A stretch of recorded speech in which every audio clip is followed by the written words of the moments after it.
The morning rush at Thompson and Associates law firm buzzed with its usual energy. Coffee makers gurgled, phones rang constantly, and the sound of hurried footsteps echoed through the marble-floored lobby. Marcus Thompson, a junior partner at 28, straightened his expensive tie as he walked toward the elevator. His polished Italian shoes clicked against the floor with confident precision. Marcus had worked hard to reach his position. Harvard Law School, top 10% of his class, and 3 years of grinding 70-hour weeks had earned him respect in the firm. He carried himself with the assurance of someone who knew his worth in the legal world.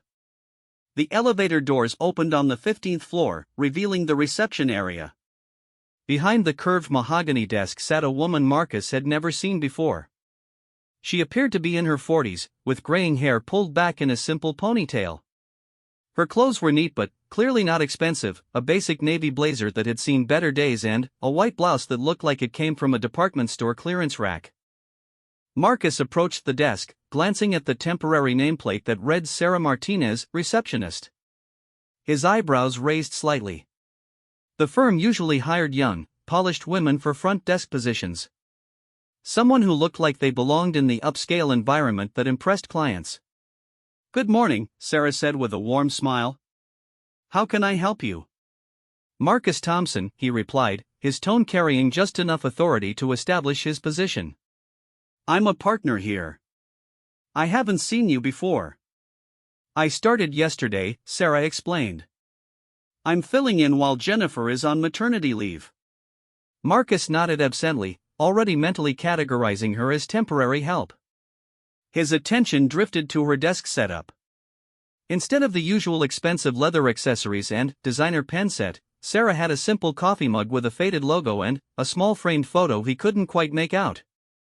"Where did you work before this?" Marcus asked, though his tone suggested polite conversation rather than genuine interest. "Various places," Sarah answered diplomatically. "I'm grateful for this opportunity." Marcus's phone buzzed with an important message, and he glanced down. When he looked up, he noticed Sarah organizing files with military-like precision. Every paper stack was perfectly aligned, every pen in its designated spot. The efficiency was impressive, but Marcus attributed it to nervousness about the new job. "Well, the phone system can be tricky here," Marcus said with a slight condescending tone. "Make sure you transfer calls properly. Our clients expect professionalism." Sarah's smile remained steady. "Of course. I'll make sure everything runs smoothly." As Marcus walked toward his office, he couldn't help but feel slightly annoyed. The firm's image mattered enormously to their high-profile clients. Having someone behind the reception desk who looked like she belonged in a small-town office rather than a prestigious downtown firm seemed like poor judgment by management. Throughout the morning, Marcus observed Sarah's work from a distance. She answered phones with remarkable composure, even when dealing with demanding clients. Her voice remained calm and professional regardless of how rude or impatient people became. She seemed to have an unusual ability to defuse tense situations. During his lunch break, Marcus mentioned the new receptionist to his colleague, David Chen, as they grabbed sandwiches from the deli downstairs. "Did you see the temp they hired for the front desk?" Marcus asked, unwrapping his sandwich. "She seems nice enough, but I'm not sure she fits the image we're going for." David shrugged. "As long as she does the job well, does it really matter?" "Image matters in this business," Marcus replied. "Clients form impressions the moment they walk through our doors. First impressions count for everything in law."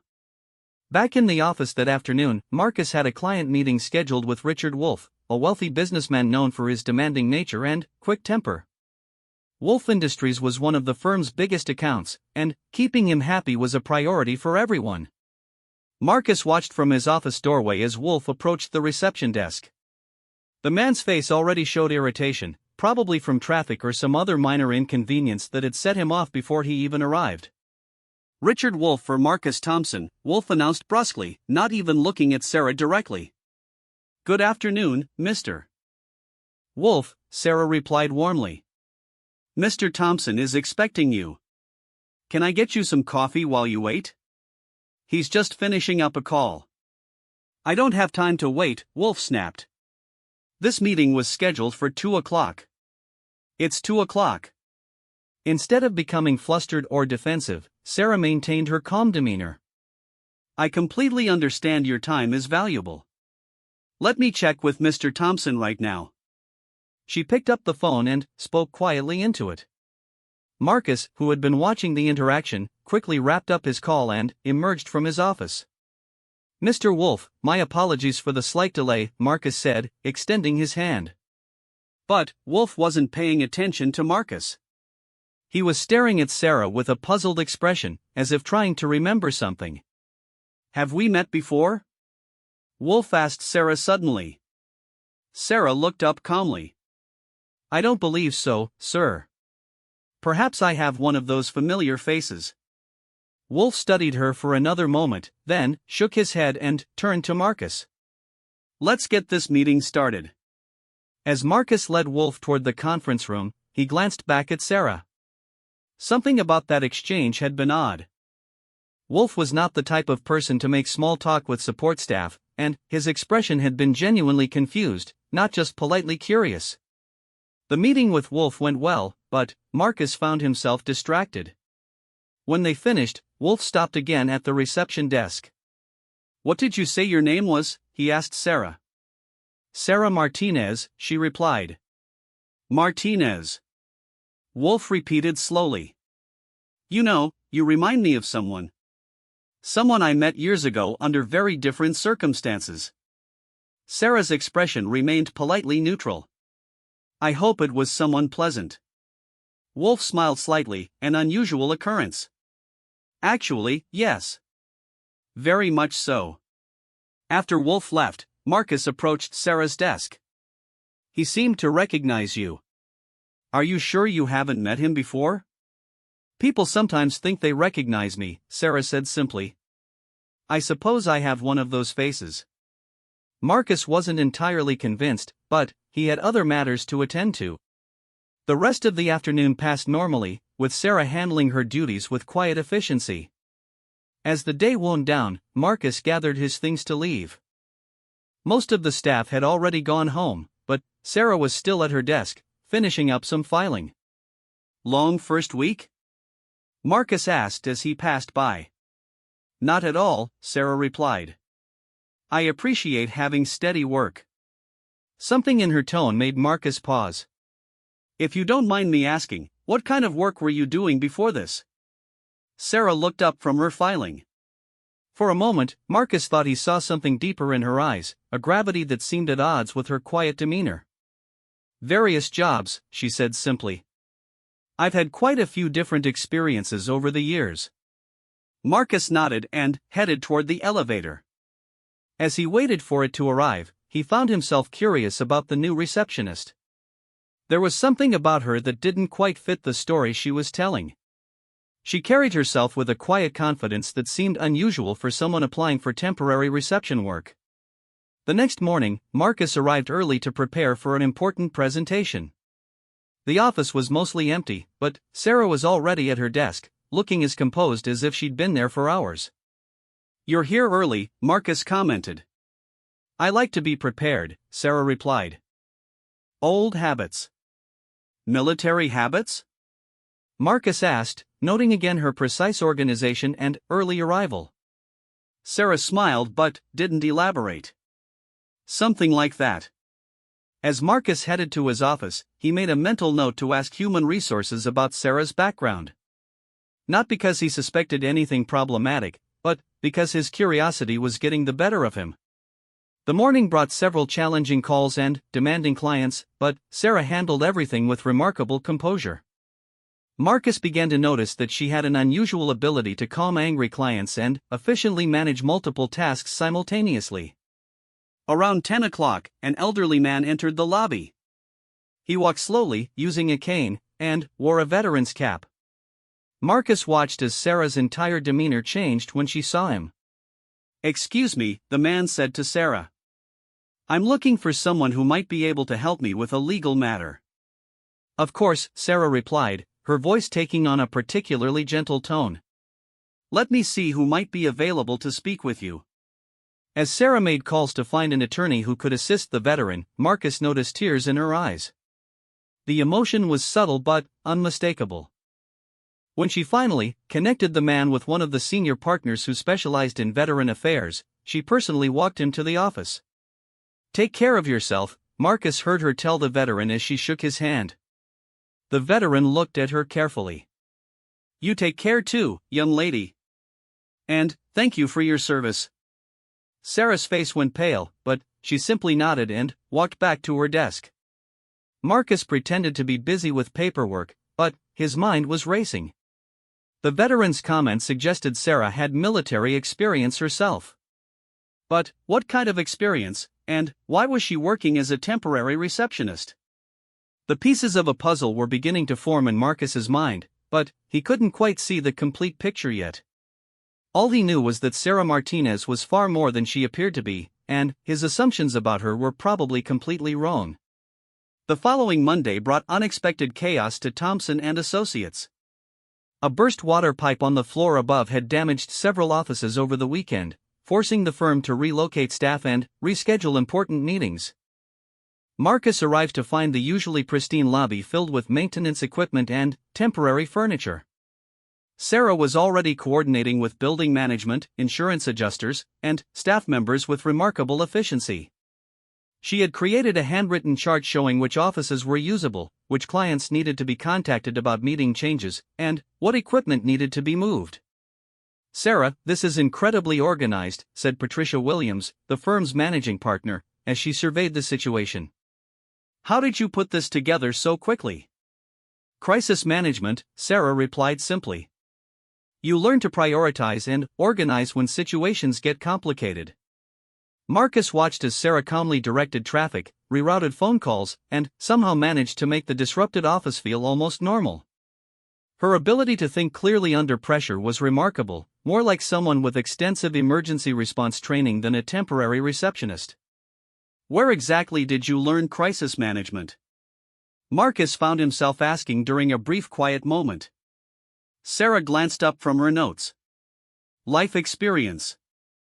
You pick things up along the way." Her deflection was polite but clear. Marcus was beginning to realize that Sarah had no intention of sharing details about her background, which only made him more curious. That afternoon, Marcus had lunch with his college roommate, Jake Morrison, who now worked as a military contractor. They met at their usual spot downtown, a small restaurant that catered to the business district. "You look puzzled about something," Jake observed as they waited for their food. "There's this woman at work," Marcus began. "Temporary receptionist. But something doesn't add up about her background." "What do you mean?" Marcus described Sarah's composure under pressure, her organizational skills, and the veteran's comment about thanking her for her service. Jake listened thoughtfully. "Sounds like she might have military experience." "What's her name?" "Sarah Martinez." Jake pulled out his phone and started typing. After a few minutes, his expression changed dramatically. He looked up at Marcus with wide eyes. "Marcus, you need to see this." Jake turned his phone screen toward Marcus. The headline read, "Medal of Honor recipient struggles with civilian employment." Below it was a photo of Sarah Martinez, but she looked completely different. Her hair was short and neat, she wore a military dress uniform with numerous ribbons, and she stood with perfect posture next to a flag. Marcus read the article in stunned silence. Sarah Martinez was a decorated Army sergeant who had served 3 tours in Afghanistan. The article described how she had single-handedly saved her entire unit when their convoy was ambushed. Under heavy enemy fire, she had coordinated evacuations, provided medical aid to wounded soldiers, and held off attackers until reinforcements arrived. 8 men were alive because of her actions that day. The Medal of Honor was the highest military decoration in the United States, awarded for conspicuous gallantry and intrepidity at the risk of life above and beyond the call of duty. Sarah was one of only a handful of women to ever receive it. The article went on to explain the challenges many veterans faced finding civilian employment, despite their exceptional qualifications and proven leadership abilities. It mentioned that Sarah had been looking for work for over 6 months, often being passed over for positions despite her extraordinary background. "My God," Marcus whispered. "She's been sitting at our reception desk for a week, and she's a genuine American hero." Jake nodded. "And, from what you've told me, she's been handling your office problems better than most executives would." Marcus felt a wave of shame wash over him. He had dismissed Sarah based on her appearance and assumed she was just temporary help. Meanwhile, she had demonstrated more leadership ability in 1 week than many of his colleagues showed in months. "I've been such an idiot," Marcus said. "I actually told her to make sure she transferred calls properly because our clients expect professionalism." "What are you going to do?" Jake asked. "I have no idea," Marcus admitted. "But I need to figure out a way to make this right." When Marcus returned to the office, he looked at Sarah with completely different eyes. She was helping an elderly client fill out paperwork, patiently explaining each section and making sure the woman understood everything before signing. Her gentle kindness was evident in every interaction. Marcus realized that Sarah's calm under pressure, her natural leadership, her ability to diffuse tense situations, these weren't just personality traits. They were skills developed through extraordinary experiences that most people could never imagine. Later that afternoon, Marcus was in the break room making coffee when Patricia Williams approached him. "Marcus, I wanted to talk to you about Sarah Martinez," Patricia said quietly. Marcus's heart rate increased. "What about her?"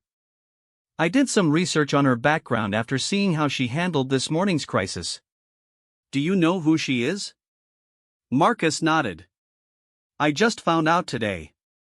Patricia looked relieved. "Then, you understand why I'm concerned. We have a Medal of Honor recipient working as a temporary receptionist.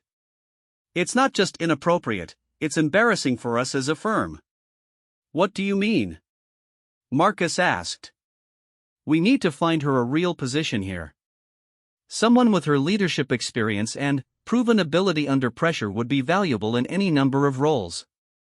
Client relations, project management, crisis coordination, she's demonstrated skills that most of our staff don't possess." Marcus agreed completely, but he also realized there might be obstacles. "Do you think she'd want to stay? She might just be looking for temporary work while she finds something better." "There's only one way to find out," Patricia said. "I'm going to talk to her tomorrow." That evening, Marcus stayed late to finish some work. Sarah was also still there, organizing files and preparing for the next day. The office was quiet except for the hum of computers and the distant sound of traffic from the street below. "Sarah," Marcus called softly. She looked up. "Yes?" Marcus walked over to her desk, feeling nervous about what he was going to say. "I owe you an apology." Sarah tilted her head slightly. "For what?" "I made assumptions about you based on appearances. I treated you like you were just temporary help when you're obviously capable of much more." Sarah studied his face carefully. "What changed your mind?" Marcus hesitated, then decided honesty was the best approach. "I found out about your military service. Your Medal of Honor." For a moment, Sarah's composed expression faltered. Marcus saw a flash of something that might have been pain or sadness before her neutral mask returned. "I see," she said quietly. "I'm sorry if I violated your privacy," Marcus continued. "But I had to know. The way you handled everything this morning, your natural leadership, it didn't make sense for someone applying for reception work." Sarah was quiet for a long moment. When she finally spoke, her voice was soft but steady. "I've been looking for work for 8 months," she said. "Most employers see my military background and assume I'll be rigid or aggressive. Others think I'm overqualified and will leave as soon as something better comes along. Some are uncomfortable with the idea of hiring a woman veteran, especially one who's received attention for her service." Marcus felt another wave of shame. "That's incredibly unfair." "It's reality," Sarah replied without bitterness. "I need work, and I'm grateful for any opportunity to prove myself. Even if it means starting over in a role that doesn't use all my skills." "What if it didn't have to be that way?" Marcus asked. Sarah raised an eyebrow. What do you mean? Patricia Williams wants to offer you a permanent position here. Not as a receptionist, but in a role that actually matches your abilities. For the first time since Marcus had met her, Sarah looked genuinely surprised. Really? You've impressed everyone here in just 1 week. Your composure, your problem-solving skills, your natural leadership, those are rare qualities in any environment. Sarah was quiet again, and Marcus could see she was processing this information carefully. I appreciate that, she said finally. But I want to be clear about something. I'm not looking for special treatment because of my medal. I want to earn my place based on what I can contribute. That's exactly why you belong here, Marcus said. You've already proven your value. The medal isn't why we want to hire you, it just explains why you're so good at everything you do. Sarah smiled slightly. I'll think about it. As Marcus gathered his things to leave, he realized how much his perspective had changed in just 1 day. Sarah Martinez had taught him a valuable lesson about assumptions and the importance of looking beyond surface appearances. Tomorrow, he hoped, would be the beginning of a very different relationship between them, one based on mutual respect rather than his initial misconceptions. Tuesday morning arrived with Sarah at her usual early hour, but the atmosphere in the office had shifted noticeably. Word had somehow spread about her military background, and Marcus noticed several staff members glancing her way with new expressions of curiosity and respect. Patricia Williams arrived at 9 o'clock sharp and immediately approached Sarah's desk with a warm smile. Sarah, could I speak with you privately? Maybe in the conference room? Marcus watched from his office as the two women disappeared behind closed doors.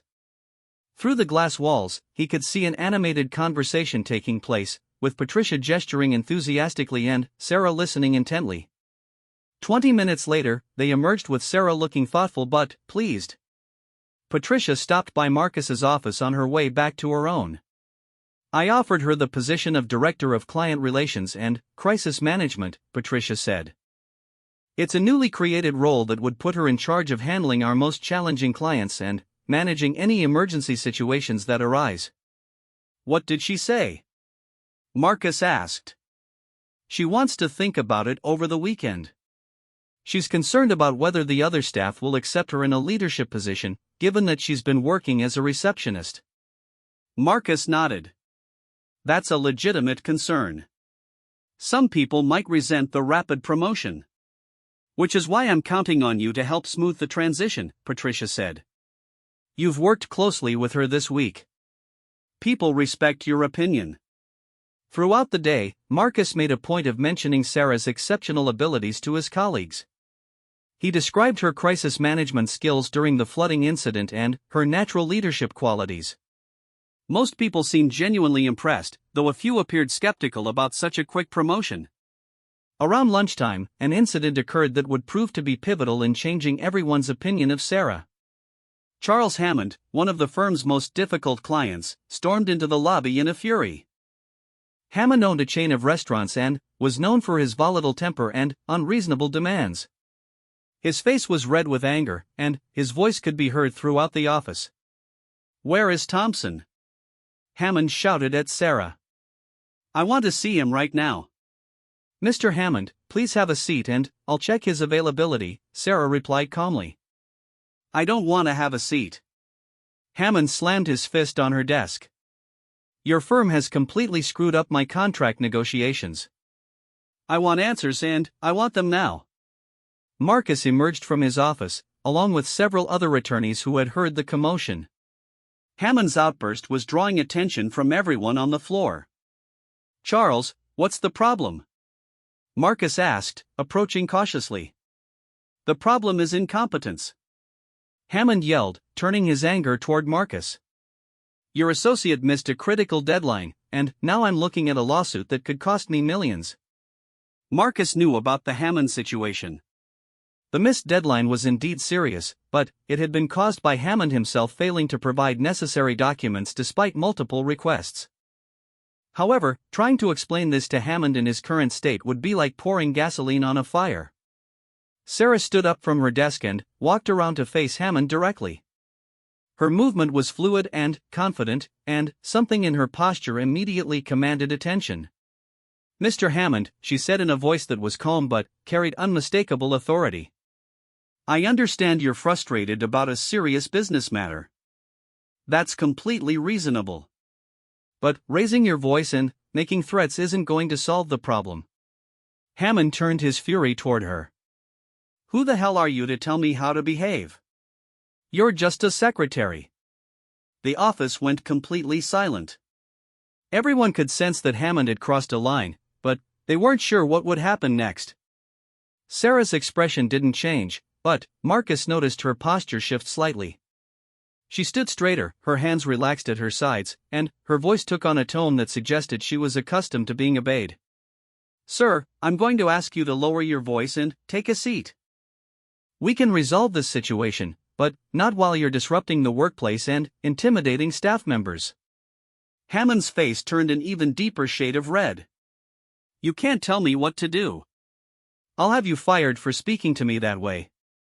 "Mr. Hammond," Sarah continued, her voice remaining perfectly controlled, "you have two choices. You can sit down and discuss this matter professionally with Mr. Thompson, or you can leave the building. If you choose to continue yelling and threatening people, I'll call security to escort you out." The office was so quiet that Marcus could hear the air conditioning system humming. Hammond stared at Sarah with a mixture of shock and rage, clearly unused to having anyone stand up to him so directly. "You can't throw me out," Hammond sputtered. "I'm a client." "Being a client gives you the right to professional legal services," Sarah replied. "It doesn't give you the right to abuse staff members or disrupt business operations." Marcus realized he was witnessing something extraordinary. Sarah was facing down a man who had intimidated experienced attorneys, and she was doing it with the same calm authority she might use to direct traffic or coordinate evacuations. Hammond seemed to sense that he had met his match. His bluster deflated slightly, and he looked around the office at all the faces watching him. "Fine," he said finally, his voice still angry but considerably quieter. "I'll discuss this with Thompson. But I want results." Sarah nodded. "Of course. Mr. Thompson is excellent at finding solutions to complex problems. Please have a seat and he'll be right with you." As Hammond reluctantly sat down, Sarah turned to Marcus. "Conference room 2 is available if you'd prefer a private setting for your discussion." Marcus nodded gratefully. "Charles, why don't we go talk through this situation properly?" As the two men walked toward the conference room, Marcus heard Sarah on the phone, apparently ordering coffee and pastries to be delivered to the meeting.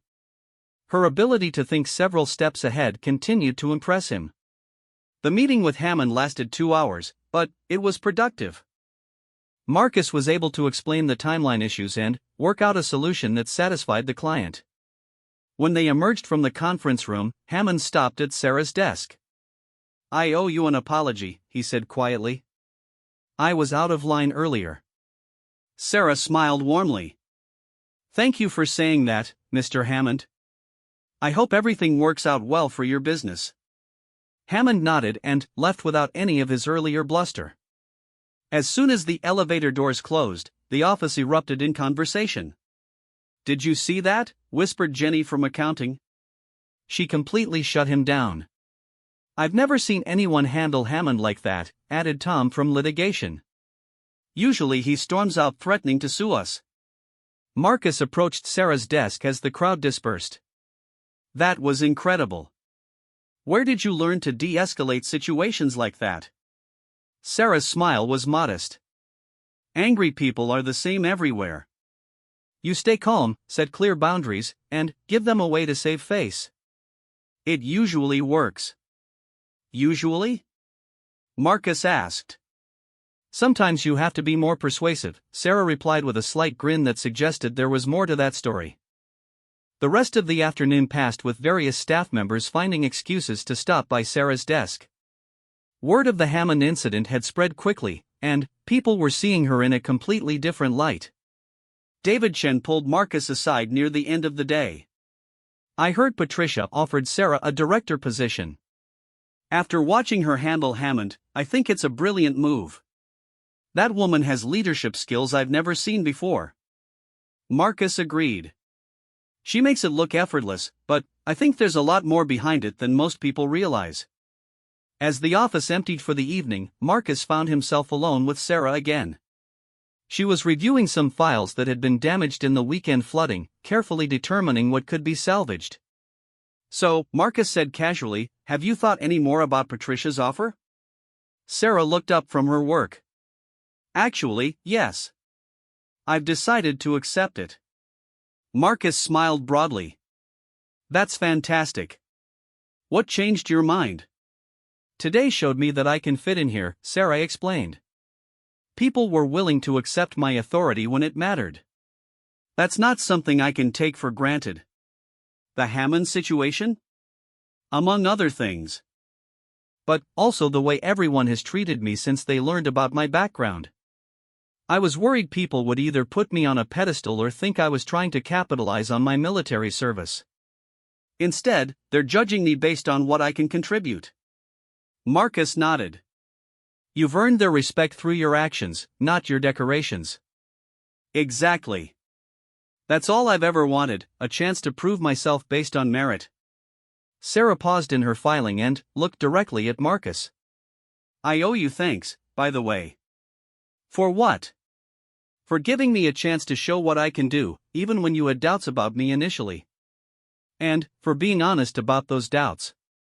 I respected your directness. Marcus felt embarrassed. I was completely wrong about you. You were making assumptions based on limited information. That's human nature. What matters is that you were willing to change your mind when you learn more. As they prepared to leave for the day, Marcus realized that Sarah Martinez was going to change the dynamic of their entire office. Her combination of natural leadership, crisis management skills, and genuine humility would make her an incredible asset to the firm. More importantly, working with her had taught him valuable lessons about the dangers of first impressions and the importance of looking beyond surface appearances. Sometimes the most extraordinary people come in the most unexpected packages.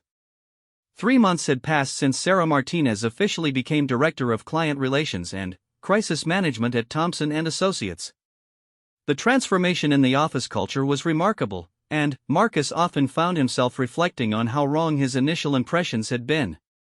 Sarah's office was located next to the conference rooms, strategically positioned so she could quickly respond to any client situations that required her intervention. Unlike other executives who decorated their spaces with expensive artwork and luxury furniture, Sarah kept her office simple but efficient. A few military photos sat discreetly on her bookshelf, and a small American flag stood in the corner. The nameplate on her door read Sarah Martinez, Director of Client Relations, but Marcus had noticed something interesting about how people addressed her. Many of the staff had begun calling her Director Martinez with a respect that seemed to come naturally. Even senior partners sought her advice on handling difficult situations. On this particular Friday afternoon, Marcus was reviewing case files when his phone rang. It was Sarah's extension. Marcus, could you come to my office? There's something I'd like to discuss with you. When Marcus arrived, he found Sarah sitting across from Richard Wolfe, the demanding businessman who had seemed to recognize her during her first week. But the atmosphere was completely different from their previous encounters. Wolfe appeared relaxed and was smiling genuinely. Marcus, please sit down, Sarah said. Mr. Wolfe has an interesting story to share. Wolfe turned to Marcus with an expression of amazement. Do you know what happened in Afghanistan in 2019? The ambush at the Kandahar convoy? Marcus shook his head, though he suspected he was about to learn something significant. 18 vehicles were traveling from one base to another when they were attacked by insurgents, Wolfe continued. The lead vehicles were destroyed by roadside bombs, and the convoy was trapped in a kill zone with enemies on both sides of the road. Sarah sat quietly, but Marcus noticed her hands were folded tightly in her lap. My son David was in one of those vehicles, Wolfe said, his voice becoming emotional. He was a 22-year-old private, scared out of his mind and wounded in the attack. Marcus glanced at Sarah, beginning to understand where this story was heading. A sergeant took command when the officers were killed or wounded, Wolfe continued. This sergeant coordinated the defense, called in air support, provided medical aid to the wounded, and personally carried my son to safety while under heavy fire. David survived because of that sergeant's actions. Wolf looked directly at Sarah. I've been trying to find that sergeant for 4 years. David talked about her constantly, but he only knew her first name and rank. It wasn't until today, when I really looked at your nameplate and connected the dots, that I realized the hero who saved my son's life has been managing my business affairs for 3 months. The office fell silent. Marcus felt a chill run down his spine as he understood the full significance of what he was hearing. Your son David was one of the soldiers I helped that day, Sarah said quietly. How is he doing? Wolf's eyes filled with tears. He's doing well. He's married now, has a baby daughter. He often talks about wanting to thank the sergeant who saved him, but we never could find you. I'm just glad he made it home safely, Sarah replied. That's all any of us wanted. Wolf reached into his briefcase and pulled out a photograph. It showed a young man in civilian clothes holding a baby, with a woman beside him. They were all smiling. This is David with his wife and daughter, Wolf said, handing the photo to Sarah. He named his daughter Sarah, after the sergeant who saved his life. Marcus watched as Sarah's composure finally cracked slightly. Her eyes became moist as she studied the photograph. She's beautiful, Sarah whispered. I want David to know I found you, Wolf said. Would you be willing to meet with him? I know it would mean everything to him. Sarah nodded. I would be honored. After Wolf left, Marcus remained in Sarah's office. She was still looking at the photograph, lost in thought. That must have been an incredible moment for you, Marcus said softly. Sarah looked up. It's rare to learn how a story ends. In the military, you do your job and hope for the best, but you don't always find out what happened to the people you helped. Is that why you were so emotional when that veteran visited during your first week? Partially. Seeing veterans struggling with civilian life reminds me of challenges we all face after service. But, also, every veteran represents someone who serves something bigger than themselves. That deserves respect.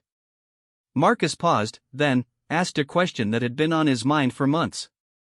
Sarah, can I ask you something personal? Of course. Why did you apply for a receptionist position? With your background and abilities, you could have aimed much higher from the start. Sarah was quiet for a moment, organizing her thoughts. After I left the military, I applied for management and leadership positions for 6 months. The rejections were always polite, but the message was clear. Employers saw my military experience as irrelevant or intimidating. Some worried that I couldn't adapt to civilian workplace culture. That's incredibly short-sighted, Marcus said. Maybe, but it's reality. After months of rejection, I decided to start smaller and prove myself through performance rather than credentials. I knew that if I could demonstrate my abilities, someone would eventually recognize them. But weren't you frustrated, being underutilized? Every job teaches you something, Sarah replied. Working reception taught me about your office culture, your clients, and how the firm operates. That knowledge has been invaluable in my current role. Marcus nodded, impressed once again by her perspective. You've certainly transformed how we handle client relations. The Hammond incident was just the beginning. Over the following months, Sarah had successfully managed several crisis situations. A data breach had been contained and resolved with minimal client impact. A discrimination complaint had been addressed so effectively that the complainant actually praised the firm's response. Most importantly, client satisfaction scores had increased significantly since Sarah took over difficult account management. There's something else I wanted to discuss with you, Sarah said, shifting the conversation. Patricia has asked me to consider developing a crisis management training program for the entire staff. That's a great idea. You could teach people the de-escalation techniques you use. It's more than just techniques, Sarah explained. It's about changing how we think about problems. In the military, we're trained to stay calm under pressure, assess situations quickly, and make decisions with incomplete information. Those skills are valuable in any environment. Marcus agreed enthusiastically. When would you start the training? Next month. But, I want to make sure it's practical and relevant to our specific workplace challenges. I'm not interested in giving generic seminars. As their conversation wound down, Marcus realized how much his own leadership style had evolved from watching Sarah work. Her approach was quietly confident rather than domineering, focused on solutions rather than blame, and always respectful of others regardless of their position. 2 weeks later, the firm held its quarterly staff meeting. Patricia Williams used the opportunity to formally recognize Sarah's contributions and announce the new training program. Since Sarah joined our leadership team, we've seen measurable improvements in client retention, crisis response, and overall workplace efficiency, Patricia announced. Her approach to leadership and problem solving has elevated our entire organization. The applause was genuine and enthusiastic. Marcus looked around the room and saw faces that reflected real admiration and respect for Sarah's achievements. After the meeting, several staff members approached Sarah to express their appreciation for her leadership and to ask about the upcoming training sessions. Marcus noticed that people seemed genuinely excited about learning from her rather than resentful of her rapid advancement. Later that afternoon, Sarah stopped by Marcus's office with a smile. "I wanted to thank you again," she said. "For what this time?" Marcus asked with a grin. "For being willing to admit you were wrong about me initially. It would have been easy to stick with your first impressions." Marcus shook his head. "You proved me wrong through your actions. I just had to be smart enough to recognize it. Still, not everyone is willing to change their mind. Your support has been important in helping me succeed here." As Sarah turned to leave, Marcus called after her. "Sarah?" "Yes?" "For what it's worth, I think we got incredibly lucky when you walked through our doors. You've made us all better at what we do." Sarah smiled. "I feel lucky too. Sometimes the best opportunities come in unexpected packages." As Marcus watched her walk back to her office, he reflected on the journey they had all taken together. Sarah Martinez had taught them valuable lessons about leadership, perseverance, and the importance of looking beyond surface appearances to recognize true capability and character. The woman he had once dismissed as temporary help had become one of the most respected and effective leaders in the firm. Her military decorations were impressive, but her daily actions and genuine character were what had truly earned everyone's admiration. Marcus realized that Sarah's story was far from over. She would continue to grow and lead, making a positive impact on everyone around her. And he felt privileged to have witnessed her transformation from underestimated newcomer to valued leader, a reminder that heroes often come in unexpected forms, quietly making the world better through their example and dedication.